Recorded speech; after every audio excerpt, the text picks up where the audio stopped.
Hello friends, good evening to all of you and welcome to the Rajdev study point. आज के session में मैं आप लोगों के लिए बाल विकास एवं शिक्षा शास्त्र के बहुत ही इम्पोर्टेंट प्रश्न लेकर आया हूं। इससे पहले अगर आप हमारे चैनल पर नए हैं तो प्लीज़ आप चैनल को सब्सक्राइब कर लीजिए और बेल आइकन को भी दबा दीजिए। इससे क्या होगा, आपको हमारे आने वाले हर वीडियो का नोटिफिकेशन मिलता रहेगा। ठीक है, तो शुरू करते हैं। आज का हमारा जो टेस्ट नंबर ये 16 है। ठीक है, इसके पहले हम लोगों ने 15 टेस्ट लगा लिए हैं। अगर आपने वो नहीं किए हैं तो आप उनको भी जाकर जरूर करें, क्योंकि बहुत ही इंपॉर्टेंट प्रश्न हैं। ठीक है, ये ऐसे प्रश्न हैं जो कि बार बार परीक्षाओं में पूछे जाते हैं, तो उन्हीं को मैंने इसमें शामिल किया। आप प्रश्न की लैंग्वेज देख के ही समझ सकते हैं कि हमने प्रश्न कैसे किए होंगे। ठीक है, और एक एक जो प्रश्न है उसको अच्छे से मैंने डिस्कस किया है कि जिनके प्रश्न आने की अधिक संभावना है। ठीक है, और जिससे संबंधित प्रश्न बन सकते हैं। तो शुरू करते हैं। आज का जो हमारा पहला प्रश्न है, एरोस शब्द संबंधित है। जो एरोस शब्द है इसका संबंध किससे है? जीवन मूल प्रवृत्ति, मरण मूल प्रवृत्ति, वह मूल प्रवृत्ति, प्राकृतिक मूल प्रवृत्ति। तो इसका संबंध किससे है? Option number A. ठीक है, एक है जो इसका संबंध कैसे है? जीवन मूल प्रवृत्ति। एरोस का शब्द क्या होता है?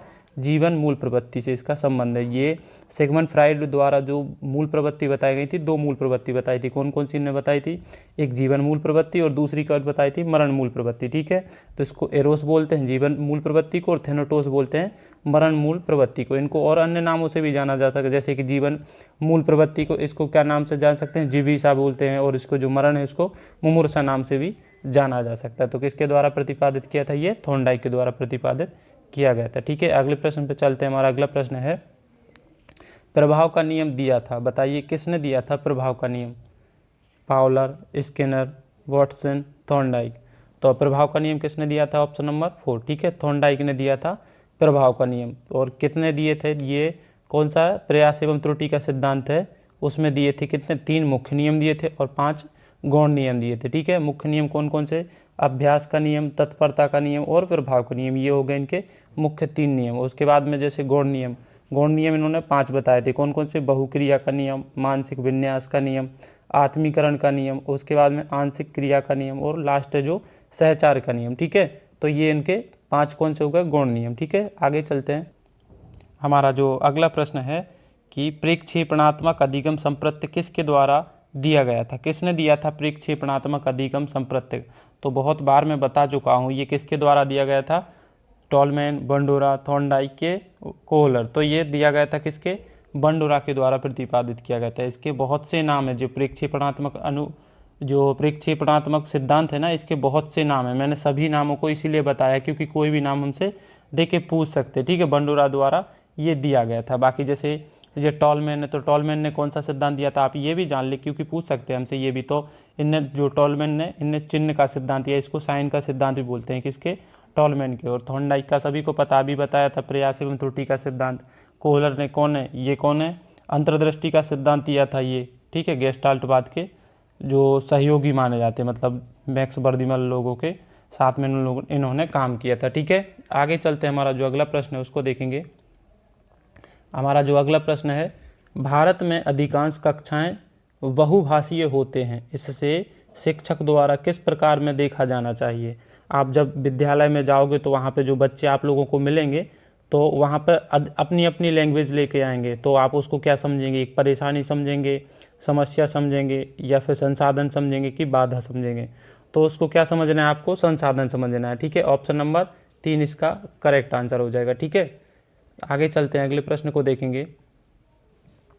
हमारा अगला प्रश्न है कि खालिस्तान के विचार से बच्चे सक्रिय ज्ञान के निर्माता तथा नन्हे वैज्ञानिक हैं जो संसार के बारे में अपने सिद्धांत की रचना करते हैं। ये कथन बताना है कि किसका कथन है, किसने दी थी ये कथन, किसने कहा था कि जो बच्चे हैं ना सक्रिय ज्ञान के निर्माता और नन्हे वैज्ञानिक। नन्हे वैज्ञानिक किसने कहा था? स्किनर, पावला और युंग के जीन प्याजे। किसने कहा है? तो किसी को बताने की ज़रूरत नहीं है, सिर्फ जीन प्याजे। ठीक है, जीन प्याजे ने कहा था बच्चों को नन्हे वैज्ञानिक। ठीक है, तो वैसे ही समझ में आ रहा था। इसका जो सही आंसर होगा ऑप्शन नंबर 4 इसका करेक्ट आंसर हो जाएगा। ठीक है, आगे चलते हैं, अगले प्रश्न को चलते हैं। छोटा कर लेते थोड़ा सा। बताइए, जटिल परिस्थिति को संसाधित करने में शिक्षक की सहायता कर सकता है। क्वेश्चन को एक बार पढ़ेंगे। क्वेश्चन को एक बार फिर से पढ़ें क्योंकि क्वेश्चन की लैंग्वेज थोड़ी सी घुमा के पूछा गया। क्वेश्चन क्या है कि जटिल परिस्थिति को संसाधन करने के लिए शिक्षक बच्चे की सहायता करता है। मतलब अगर कोई परिस्थिति कठिन है उसमें शिक्षक को बच्चे की सहायता करनी चाहिए। कैसे करनी चाहिए? तो इसके ऑप्शन देखेंगे कि प्रतियोगिता को बढ़ावा देकर और सबसे पहले पूरा कार्य करने वाले को पुरस्कार देकर। एक तो प्रतियोगिता को बढ़ावा देना है और जो सबसे पहले पूरा कार्य कर लेता है उसको क्या करना है? पुरस्कृत भी करना है। तो उसके बाद दूसरा जो ऑप्शन है, कोई भी सहायता ना देकर बच्चे को अपने आप निर्वाह करना सीखेंगे। मतलब अगर आप उसकी कोई हेल्प ना करें, अगर कोई प्रॉब्लम आती है, जटिल समस्या बनती है तो उनको अपने हाल पे छोड़ दें, वो खुद ही कर लेंगे, ऐसा करना चाहिए। फिर उस पर एक भाषण देना चाहिए, आपको उस पर एक भाषण देना चाहिए कि कुछ भी आप भाषण दे सकते हैं उस पर, ठीक है।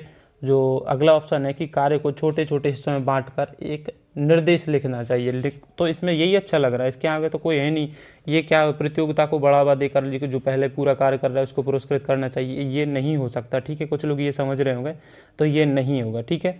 इसका सही आंसर क्या हो जाएगा? जो हमारा जो छठवां क्वेश्चन है, तो जो छोटे छोटे हिस्सों में बांटकर निर्देश लिखवा कर, ये सही आ जाएगा, ठीक है। ऑप्शन नंबर 4 इसका करेक्ट आंसर हो जाएगा, ठीक है। अगले प्रश्न पर चलते हैं।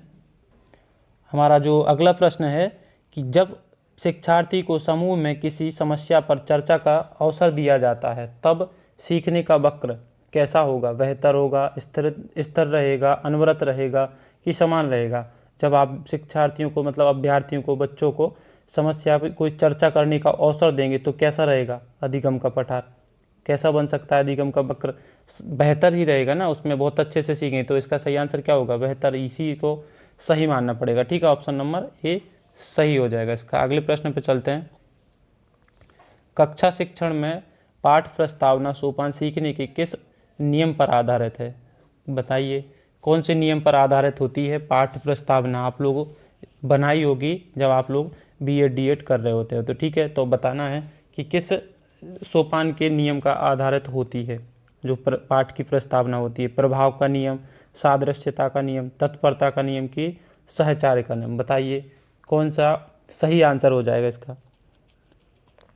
तो पाठ्य योजना, बच्चे इसमें क्या होता है पहले से तैयार हो जाते हैं ना, तो तैयारी का नियम मतलब कौन सा? तत्परता का नियम। तो इसका सही आंसर क्या हो जाएगा? ऑप्शन नंबर 3, ठीक है। तत्परता का नियम लगेगा। अगर आपने पाठ्य योजना बनाई तो बच्चे उस चीज़ को सीखने के लिए क्या होते हैं, मतलब उसको सीखने के लिए तैयार हो जाते हैं, सक्रिय रहते हैं कि मुझे ये चीज़ पहले से पता है, तो उसके बारे में बहुत थोड़ा बहुत जान लेते हैं, तो उसके बारे में पूरा जानने के लिए बहुत ज़्यादा सक्रिय रह जाते हैं, ठीक है बच्चे। आगे चलते हैं। जो हमारा अगला प्रश्न है कि संज्ञान और संवेग के बारे में कौन सा कथन सही है? बताना है कि संज्ञान और संवेग के बारे में कौन सा कथन सही है। तो इसके ऑप्शन को देखेंगे। जो हमारा इसका पहला ऑप्शन है, संज्ञान और संवेग एक दूसरे से स्वतंत्र प्रक्रिया है। जो संवेग होते हैं ना, दूसरा ऑप्शन है कि संज्ञान और संवेग परस्पर जुड़े हैं और एक दूसरे को प्रभावित करते हैं।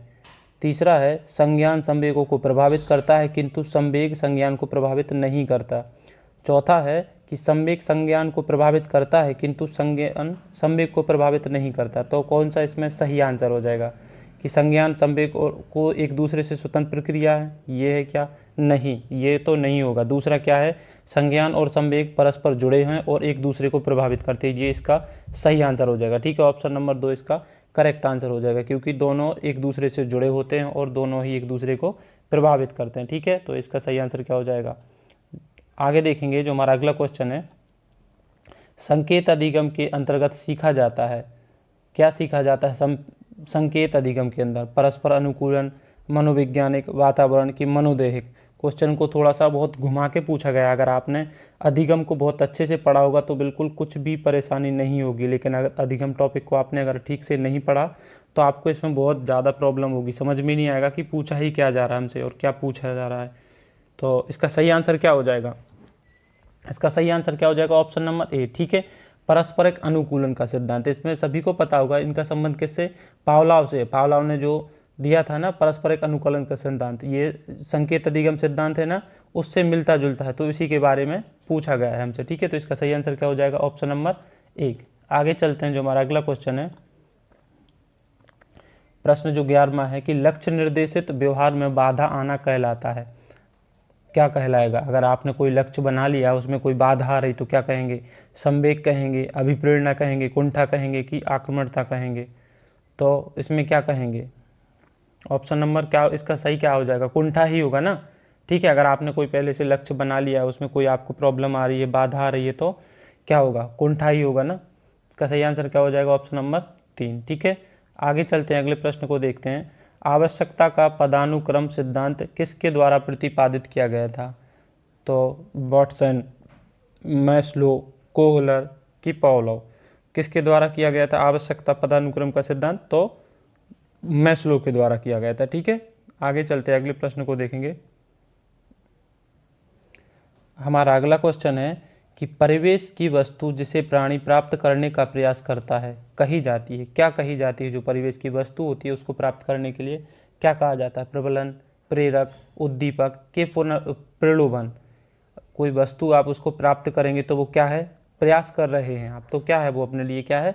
प्रेरक का कार्य करेगी। ठीक है, तो इसका सही आंसर क्या हो जाएगा? Option number 2। कौन क्या कार्य करेगी? वो प्रेरक का कार्य करेगी। ठीक, अगले प्रश्न को देखेंगे।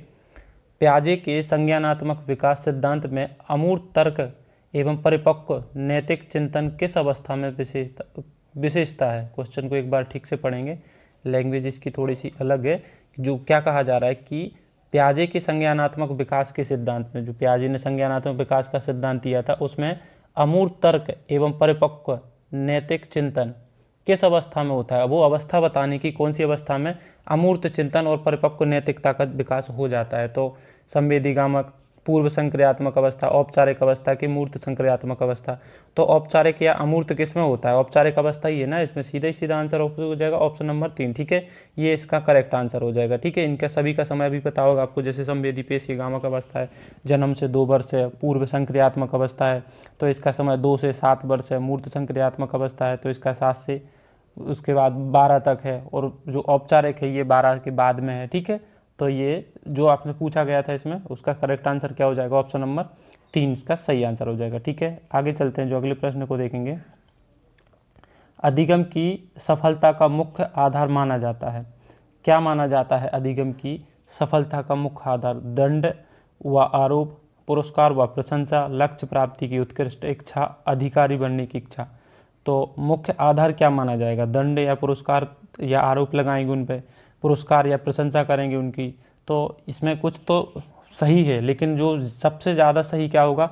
Option number C. ठीक है, यस सा, ये क्या हो जाएगा? लक्ष्य प्राप्ति की उत्कृष्ट इच्छा, उनको इच्छा होनी, ये सबसे ज़्यादा सफलता का आधार क्या मानी जाएगी? लक्ष्य प्राप्ति की उत्कृष्ट इच्छा। ठीक, तो सा आंसर इसका करेक्ट हो जाएगा। ठीक है, आगे चलते हैं, जो अगला प्रश्न है। बालकों के अंगों का संचालन करना सीखता है किस प्रकार के अधिगम के माध्यम आता है? कोई बालक है, वो अपने जो अंगों का संचालन करता है तो वो किसके मध्य में आएगा? गत्यात्मक, समस्या साधन, शाब्दिक की उन्नोत्तर? उन्नोत्तर है ये। ठीक है, टाइपिंग में थोड़ा सा मिस्टेक हो गया है, तो बताइए क्या इसका सही आंसर हो जाएगा? तो गत्यात्मक या फिर गामक। ठीक है, ऑप्शन नंबर ए इसका करेक्ट आंसर हो जाएगा। शारीरिक क्रियाओं की बारे में जो अंगों का संचालन होगा वो किस करना सीखेगा, किस प्रकार करना सीखेगा? तो वो गत्यात्मक कार्य के द्वारा सीखेगा। ठीक है, या इसको गामक क्रियाएं भी बोल सकते हैं। ठीक, इसका करेक्ट आंसर क्या हो जाएगा? Option number A. ठीक है, आगे चलते हैं, अगले प्रश्न को देखते हैं। हमारा जो अगला प्रश्न है कि विष्णु को पढ़ाई करते समय नींद भगाने के लिए चाय पीता है, परंतु चाय पीकर गहरी नींद में सो जाता है, यह अधिगम का स्थानांतरण है। प्रश्न बहुत ही सरल है, बस आपने पढ़े हो ना तो कुछ भी नहीं है इसमें। अगर आपने किसी अच्छी चीज़ के लिए वो कार्य किया और उसमें वो कार्य नहीं होकर और उल्टा कार्य हो जाए तो कौन सा होगा? अच्छा कार्य होगा कि बुरा कार्य होगा? तो इसमें क्या सही आंसर क्या हो जाएगा? इसमें तो वैसे ही है, साइकोलॉजी की ज़रूरत भी नहीं, अपन ऐसे ही लैंग्वेज में बोल दें तो क्या हो जाएगा? सकारात्मक कि नकारात्मक? तो सकारात्मक होगा कि नकारात्मक होगा? अगर आपने कोई अच्छे कार्य के लिए काम किया और वो नहीं कर पाए तो वो कैसा हो जाएगा? नकारात्मक ही होगा ना। इसका सही आंसर क्या हो जाएगा? Option number D. ठीक है, ये कौन सा हो जाएगा? नकारात्मक। और विष्णु को अगर पढ़ाई करते समय नींद भगाने के लिए उसने चाय बनाई, परंतु वो चाय पीकर अच्छी नींद में सो गया, तो अधिगम का कैसा होगा? ये नकारात्मक स्थानांतरण हो जाएगा। इसमें कुछ ऐसा क्वेश्चन भी नहीं, ऐसे ही प्रश्न आएंगे। ठीक है, थोड़े से आप लोग उनकी लैंग्वेज को समझ लो तो बस प्रश्न कुछ भी नहीं आते। साइकोलॉजी बोलते हैं सब लोग कि बहुत ही टफ है, बहुत ही टफ है, लेकिन कुछ भी नहीं है। ठीक है, आप बस जुड़े रहो हमसे।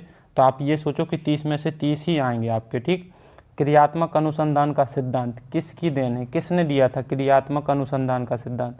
अब देखो क्वेश्चन वही है, लेकिन थोड़ा सा उनने पूछ लिया जी क्रियात्मक अनुसंधान का सिद्धांत। आप सोच रहे होगे कि किसने दिया होगा, थॉर्नडाइक, स्किनर, पावलोव, किन सभी ने दिया था।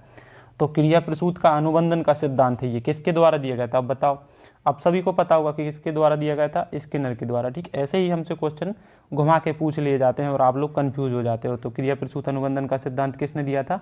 BF स्किनर के द्वारा दिया गया था। और किस पे प्रयोग किया था, ये सभी को पता होगा। इसमें मैंने बहुत अच्छे से आप बहुत बार बता चुका हूँ, तो अब इन्हीं को मैं बताते नहीं बैठूंगा, नहीं तो वीडियो हर बार लंबी हो जाती है, ठीक।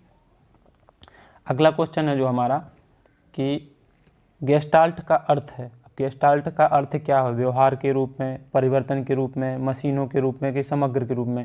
गेस्टाल्ट का अर्थ किस में लिया जाता है? तो क्या होगा इसका? समग्र के रूप में, ठीक है। ऑप्शन नंबर डी इसका करेक्ट आंसर हो जाएगा। गेस्टाल्ट का अर्थ क्या होता है? समग्रता या फिर पूर्ण। बोला भी जाता है ना गेस्टाल्टवाद, समग्रवाद, तो ये उन्हीं के उपनाम है। तो आपने अगर एक बार नाम पढ़ लिए, अगर आप एक बार अच्छे से पढ़ लोगे ना तो बिल्कुल कभी कन्फ्यूजन नहीं होगी इनमें, ठीक है। इसीलिए मैं प्रश्नों को लेकर आया हूँ। पहले आप प्रश्न करेंगे, उसके बाद में थ्योरिकल पार्ट को कवर करेंगे, ठीक है। तो पता चल जाएगा कि हमसे प्रश्न कैसे पूछे जाते हैं, ठीक। लेकिन वो वही प्रश्न है जो कि बार बार परीक्षाओं में रिपीट हुए हैं। तो आप इनको बिल्कुल भी ना ऐसा सोचें कि ये तो अब कुछ नहीं मुझे आते हैं। आप इनको ज़रूर अच्छे से देख लें एक बार, क्योंकि घुमा के प्रश्न इन्हीं में से बनते हैं बार बार, और हमसे कहीं से भी नहीं पूछे जाएंगे। अगला प्रश्न है, सीखना विकास की प्रक्रिया है, लर्निंग डेवलपमेंट प्रोसेस, यह परिभाषा किसकी है? सीखना विकास की प्रक्रिया है, Crow and Crow, Woodworth, Guilford की स्किनर? किसने कहा था कि सीखना विकास की प्रक्रिया है? तो सही आंसर क्या हो जाएगा? सबको रटी होती है ये, तो किसके द्वारा दिया गया था? वुडवर्थ के द्वारा, ठीक है। ऑप्शन नंबर बी इसका वाह है जो सही हो जाएगा। किसने कहा था कि विकास सीखने की प्रक्रिया है? तो वुडवर्थ ने, ठीक है। अगले प्रश्न पर चलेंगे। अगले प्रश्न पे चलने से पहले ये बात और देख लो कि ये कौन से वुडवर्थ हमारे उसमें जो है ना, इसमें 2 वुडवर्थ हैं। ये कौन से हैं? सिर्फ वुडवर्थ हैं, ठीक है। नहीं, ये सिर्फ ये कौन है? विलियम वुडवर्थ है। लेकिन ये जो डेफिनेशन है किसकी है? जो विलियम वुडवर्थ की। इसमें हमारे जो इसमें 2 वुडवर्थ हैं, तो एक कौन है? William Woodworth. तो उनकी जो उनकी डेफिनेशन कौन सी है? ये विलियम वुडवर्थ की ही डेफिनेशन, ठीक है। आप इसको बहुत अच्छे से याद रखेंगे क्योंकि वुडवर्थ 2 हैं, एक सिर्फ वुडवर्थ हैं और एक विलियम वुडवर्थ हैं। तो जो विलियम वुडवर्थ की डेफिनेशन है यही है ये, कि सीखना विकास की प्रक्रिया है। लेकिन जो अकेले वुडवर्थ हैं तो उनकी जो परिभाषा है क्या है? नवीन ज्ञान और नवीन प्रक्रियाओं का अर्जन। ये किसकी है? वुडवर्थ की है। लेकिन जो सीखना विकास की प्रक्रिया ये किसकी है? तो ये विलियम वुडवर्थ की। आप इसमें कंफ्यूज नहीं हो, ठीक है। इसलिए मैंने आपको दोबारा से अच्छे से बता दिया, नहीं तो आप लोग सोचोगे कि सर ये तो कंफ्यूज कर रहा है, आप किसी ने कोई बताई थी आप अलग भी बता रहे हो। तो ये हमारे जो इसमें क्या से 2 वुडवर्थ हैं, तो 2 वुडवर्थ में से ये किसकी डेफिनेशन थी? विलियम वुडवर्थ की, ठीक है। अगले प्रश्न को देखेंगे कि कक्षा 7 का रोहन प्रारंभिक पाठों को तीव्र गति से सीखता है, परंतु धीरे धीरे उसे सीखने की गति कम हो जाती है। एक समय ऐसा आता है कि कितने समय भी प्रयास करने पर भी वह अधिक नहीं सीख पाता, यह प्रक्रिया है।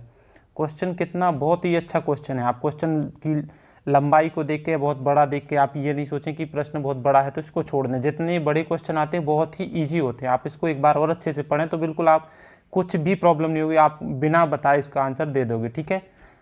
क्या है? प्रश्न को पढ़ेंगे कि कक्षा 7 का रोहन प्रारंभिक पाठों को तीव्र गति से पढ़ता है। मतलब जो प्रारंभ में पहले पाठ बहुत तीव्र गति से पढ़ता है, परंतु धीरे धीरे वो क्या कर देता है? उसकी गति कम हो जाती है। एक समय बाद उसमें बिल्कुल भी कुछ नहीं हो रहा है, ठीक है। अधिक नहीं हो पा रहा, वो खूब कोशिश कर रहा है, बहुत प्रयास कर रहा है, पर भी वो अधिक नहीं सीख पा रहा है। तो ये क्या होगा? प्रत्यक्षीकरण होगा।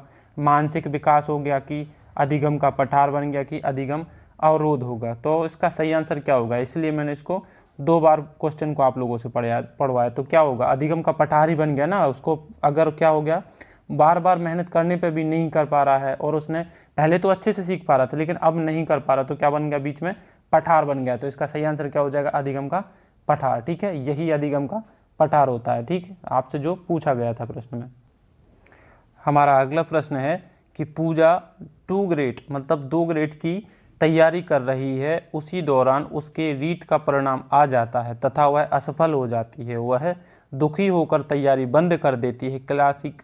क्लासिकल हल के अनुसार आवश्यकता है। अब जो क्लार्क हल है ना, इनके अनुसार बताना। ठीक है, प्रश्न को आप इसीलिए अच्छे से पढ़ें, क्वेश्चन बड़ा है लेकिन बहुत ही घुमावदार है। क्या बोला जा रहा है कि पूजा वर्ग 2 की मतलब ग्रेड 2 की तैयारी कर रही थी। ठीक है, उसी दौरान उसका जो रीट का परिणाम आता है तो उसमें क्या हो जाती है, वो असफल हो जाती है। अब वह दुखी होकर तैयारी बंद कर देती है। तो अब उसे क्लार्क हल के अनुसार क्या करना चाहिए, वो उसको सफलता, अभिप्रेरणा, पुनर्बलन या भोजन, किसकी ज़रूरत है उसको, सफलता की ज़रूरत है कि अभिप्रेरणा की ज़रूरत है कि पुनर्बलन की। तो वो तो डिमोटिवेट हो चुकी ना, इसमें यही सोचो कि आपकी वो तो अब नहीं करेगी, लेकिन नहीं, इसमें क्वेश्चन को आप किसके अनुसार पूछा जा रहा है, क्लार्क एंड हल के अनुसार पूछा जा रहा है। ठीक है, तो क्लार्क एंड हल के अनुसार उसको क्या ज़रूरत होगी, पुनर्बलन की आवश्यकता होगी। ठीक है, क्वेश्चन की आप लैंग्वेज को समझोगे उसके बाद में आपको ये समझ में आएगा। ठीक है, नहीं तो आप सोचोगे कि इसको अभिप्रेरणा की ज़रूरत है, उसको मोटिवेशन की, नहीं, उसको क्लार्क एंड हल के अनुसार किसकी ज़रूरत है, पुनर्बलन के अनुसार। ठीक है, क्योंकि क्लार्क एंड हल ने अभिप्रेरणा की बात ही नहीं की थी। एक विकलांग बालक अधिक परिश्रम करके कक्षा में प्रथम आने का प्रयास करता है, इसे किस प्रतिरक्षा प्रणाली में रखेंगे। अगर कोई विकलांग बालक है, बहुत मेहनत परिश्रम करके सोचता है कि मैं कक्षा में प्रथम आ जाऊं, तो ये कौन सी प्रतिरक्षा प्रणाली होगी, पुष्टिकरण होगा, परिप्रेक्षण होगा, प्रतिगमन होगा कि क्षतिपूर्ति होगी। तो विकलांग बालक है और परिश्रम और मेहनत करके प्रथम आने का प्रयास कर रहा है, तो इसमें क्षतिपूर्ति होगी ना, ऑप्शन नंबर द इसका करेक्ट आंसर हो जाएगा। ठीक है, तो आगे चलते हैं, अगले प्रश्न पे देखेंगे। बुरी आदतों को छोड़ने तथा अच्छी आदतों का निर्माण करने के लिए अधिगम का कौन सा सिद्धांत उपयोगी होगा। बुरी आदतों को छोड़ना और अच्छी आदतों को सीखना कौन से सिद्धांत से सीखेंगे, समीपता का सिद्धांत, उद्दीपक परिवर्तन का सिद्धांत, क्रिया प्रसूत अनुबंधन का सिद्धांत की अनुकूलित अनुक्रिया का सिद्धांत। तो क्या इसका करेक्ट आंसर हो जाएगा। अगर बुरी आदतों को छोड़ना है तो किसका सहारा लेना पड़ेगा आपका, ऑप्शन नंबर डी। ठीक है, अनुकूलित अनुक्रिया का, इसका आप लोगों को सहारा लेना पड़ेगा। ठीक है, ये किसने दिया था, कितनी बार बता चुका हूँ, अब नहीं बताऊँगा क्योंकि मुझे तो बहुत ज़्यादा समय लग जाता है वीडियो में, इसीलिए, क्योंकि मैं एक एक को समझा के चलता हूँ। ठीक, आगे चलते हैं अगले प्रश्न पर कि चंचल प्रायः जल्दी उठने के लिए सुबह 4 बजे का अलार्म भरती है और अलार्म बजने पर वह उठ जाती है। 3-4 दिन बाद वह अलार्म बजने से पहले ही नींद खोल लेती है या खुल जाती है।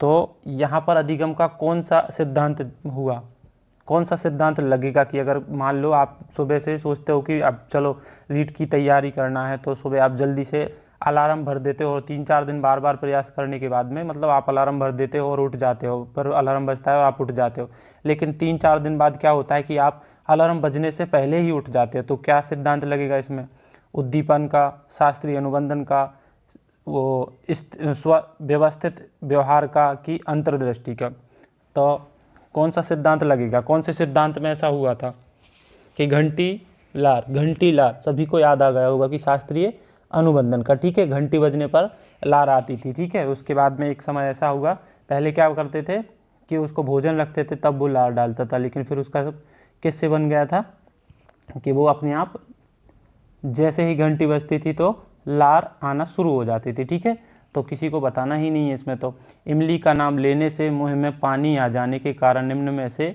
कौन सा सिद्धांत बनेगा, बताइए। क्वेश्चन थोड़े से अजीब ही हैं, मतलब क्वेश्चन ये ऐसे हैं पूछे गए हैं, आप ये नहीं सोचो कि क्वेश्चन कहाँ से कैसे लेकर आए हो, यही क्वेश्चन है जो परीक्षा में पूछे गए हैं, तो उन्हीं को मैंने शामिल किया। इसी से थोड़ा बहुत नाम चेंज कर देंगे, इमली की जगह कुछ और रख देंगे। ठीक है, और बाकी प्रश्न ऐसे ही आएंगे, तो आप इनमें बिल्कुल भी परेशान नहीं हो। ठीक है, आप बने रहो हमारे साथ में, 30 में से 30 ये मेरी जवाबदारी है आप लोगों की। ठीक है, बताइए, इमली का नाम लेने से मुँह में पानी का आ जाने के कारण निम्न में से कौन सा सिद्धांत आएगा। ठीक है, ये थोड़ा सा टाइपिंग में यहाँ पर मिस्टेक हो गई है। तो समग्राकृति, उद्दीपन प्रतिक्रिया, संबंध प्रतिक्रिया कि सक्रिय अनुबंधन। तो क्या इसका सही आंसर हो जाएगा, उद्दीपक प्रतिक्रिया। ठीक है, ये इसका करेक्ट आंसर हो जाएगा, ऑप्शन नंबर बी। ठीक है, आगे चलते हैं। इसमें अनुभव एवं प्रशिक्षण द्वारा व्यवहार में परिवर्तन को अधिगम कहते हैं, यह डेफिनेशन किसकी है, बताइए। अधिगम एवं प्रशिक्षण के द्वारा व्यवहार में परिवर्तन किसने कहा था, गेट्स और अन्य की, वुडवर्थ, स्किनर, गिलफोर्ड की, किसने कहा था, बताइए। अनुभव एवं प्रशिक्षण के द्वारा किसकी है ये, गेट्स और अन्य। ठीक है, ये इसका करेक्ट आंसर हो जाएगा, ऑप्शन नंबर डी। ठीक है, तो इसमें तो ऐसा कुछ था ही नहीं, सबने ये रट ली होंगी, जैसे वुडवर्थ हो गए, गेट्स और ये हो गए गेट्स, इन लोगों ने जो डेफिनेशन है पूछी जाती हैं, आप लोगों को रटी नहीं है तो रट भी लेना चाहिए। ठीक है, मैं रटने को तो वैसे मना करता हूँ, पर समझना चाहिए, लेकिन समझने में क्या होता है, जब एग्ज़ाम आता है तो उस टाइम पर समझदारी नहीं चलती।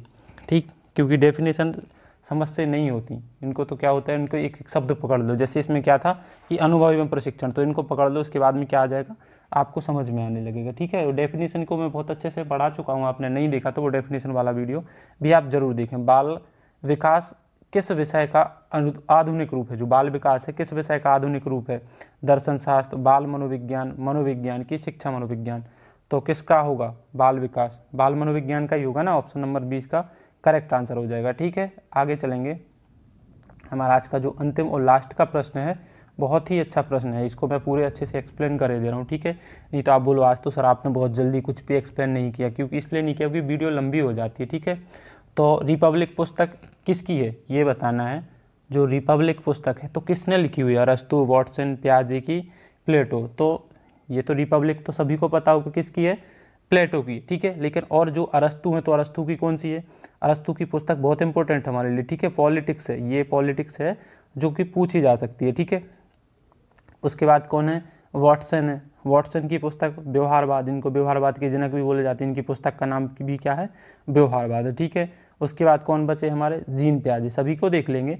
तो इनकी पुस्तक का नाम क्या है, बाल विकास की, मतलब बाल चिंतन की भाषा, ये इनकी पुस्तक हो गई जो जीन पियाजे की। तो हमने चारों पुस्तकों को भी देख लिया। लास्ट में एक प्रश्न को मैंने बहुत अच्छे से भी समझा दिया, नहीं तो आप बोलोगे कि सर आप बहुत जल्दी जल्दी पढ़ा दिए, तो मतलब कोई भी एक क्वेश्चन को एक्सप्लेन नहीं करते। ठीक, तो आज के लिए आप बताइए कि आप लोगों के जो 30 में से 30 आए कि नहीं आए, और नहीं आए तो कितने आए, ये आप लोग ज़रूर कमेंट बॉक्स में ज़रूर लिखें। ठीक है, और कोई क्वेश्चन में आप लोगों को कंफ्यूज होते हैं तो आप लोग लिखें कमेंट बॉक्स में, इसके आंसर मैं आप लोगों को ज़रूर दूंगा। ठीक है, तो आज के लिए बस इतना ही, मिलते हैं अगले वीडियो में। और तब तक अगर आपने हमारे चैनल को सब्सक्राइब नहीं किया तो प्लीज़ आप चैनल को सब्सक्राइब भी कर लीजिए और बेल आइकन को भी दबा लीजिए। ठीक है, और अपने फ्रेंडों के साथ भी इसे शेयर करें। ठीक है, इससे थोड़ा बहुत मोटिवेशन हमें भी मिलता है। ठीक है, क्योंकि हम लोग इतनी मेहनत करते हैं तो उसका थोड़ा बहुत तो फल मिलना ही चाहिए। ठीक है, तो थैंक यू फॉर वॉचिंग।